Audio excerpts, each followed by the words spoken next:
사랑의 힘과 원리의 힘으로 본 타락. 인간은 원리로서 창조되어 원리 궤도에 의하여 생존하도록 창조되었다. 그렇기 때문에 원리의 힘 그 자체가 인간을 원리 궤도에서 탈선케 하여 타락시킬 수는 없다.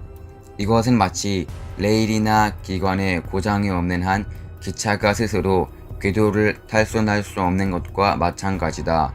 그러나 그 기차도 그가 달리는 힘보다도 더욱 강한 다른 힘이 그와 방향을 달리하여 부딪혀 올 때는 탈선될 수밖에 없다. 이와 마찬가지로 인간도 자신을 성장케 하는 원리의 힘보다도 더욱 강한 그 어떠한 힘이 그와 목적을 달리하여 부딪혀 올 때는 타락될 수밖에 없는 것이다. 그런데 이 원리의 힘보다도 더욱 강한 힘이 곧 사랑의 힘이다. 그러므로 미완성기에 있어서의 인간은 그 비원리적인 사랑의 힘으로 인하여 타락될 가능성이 있었던 것이다. 그러면 왜 원리의 힘보다도 사랑의 힘이 더 강하여서 미완성기에 있어서의 인간이 목적을 달리한 그러한 사랑의 힘에 부딪힐 때 그로 인하여서 타락될 수도 있게 되었던가? 창조 원리에 의하면 하나님의 사랑은 3대 사랑에 의하여 3대상 목적을 완성한 사회 기대 위 주체적인 사랑을 말한다. 따라서 하나님의 사랑이 없이는 인간 창조의 목적인 사회 기대가 이루어지지 않는 것이므로 사랑은 인간의 행복과 생명의 근원이 된다. 하나님은 원리로서 창조된 인간을 사랑으로 주관하셔야 하므로 그 사랑이 사랑답기 위하여는 사랑의 힘은 원리의 힘보다도 더 강하지 않으면 안 된다. 만일 사랑의 힘이 원리의 힘보다 약하다면 하나님은 원리로서 창조된 인간을 사랑으로 주관할 수 없으며 따라서 인간은 하나님의 사랑보다도 원리를 더 추구하게 될 것이다.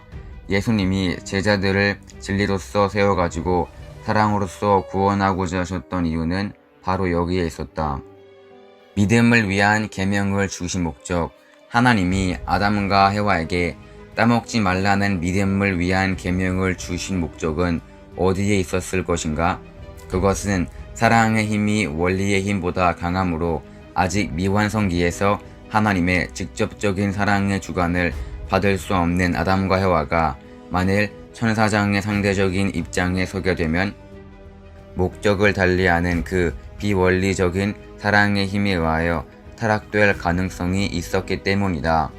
천사장의 비원리적인 사랑의 힘이 아무리 강하다 하더라도 그들이 하나님의 계명을 따라 천사를 상대하지 않고 하나님과만 상대 기준을 조성하여 수소작용을 하였더라면 그 비원리적인 사랑의 힘은 작용할 수 없었기 때문에 그들은 결코 타락되지 않았을 것이었다. 그러나 그들이 그 계명을 지키지 않고 천사장과 상대의 기준을 조성하여 그와 수소작용을 하였기 때문에 그 불륜한 사랑의 힘은 그들을 탈선케 하였던 것이다. 미완성기에 있었던 인간에게 이러한 계명을 주셨던 것은 단순히 그들로 하여금 타락하지 않도록 하시기 위하여서만은 아니었다.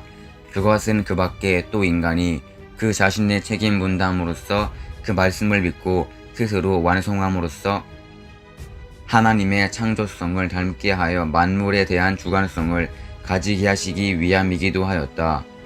그리고 이 계명을 천사장에게 주시지 않고 인간에게 주셨던 것은 하나님의 자녀의 입장에서 천사까지도 주관해야 할 인간의 창조 원리적인 자격과 위신을 세워주시기 위함이었다.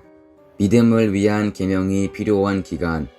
그러면 하나님이 인간 조상에게 따먹지 말라고 하셨던 믿음을 위한 계명은 언제까지라도 필요한 것이었던가? 사랑을 중심 삼고 볼 때 하나님의 제1축복 완성은 아담과 해와가 하나님의 사랑을 중심 삼고 부부를 이루어 그 자녀가 번성함으로써 하나님의 사랑에 의한 직접적인 주관을 받는 것을 말하는 것이다. 그러므로 인간이 완성되면 따먹는 것은 원리적인 것으로서 허용되도록 창조되어 있었던 것이다. 사랑의 힘은 원리의 힘보다 강하기 때문에 아담과 해와가 완성되어 하나님을 중심하고 부부를 이룸으로써 그 절대적인 사랑의 힘에 의하여 하나님의 직접적인 주관을 받게 되면 이 절대적인 부부의 사랑의 힘을 끊을 자나 그것을 끊을 힘은 없으므로 그들은 절대로 타락될 수 없다. 더구나 인간보다도 저급한 천사장의 사랑의 힘으로서는 도저히 하나님을 중심한 그들 부부간의 사랑을 끊을 수 없는 것이다. 그러므로 따먹지 말라 하신 하나님의 계명은 아담과 해와가 미완성기에 있을 때에 한해서만 필요했던 것이다.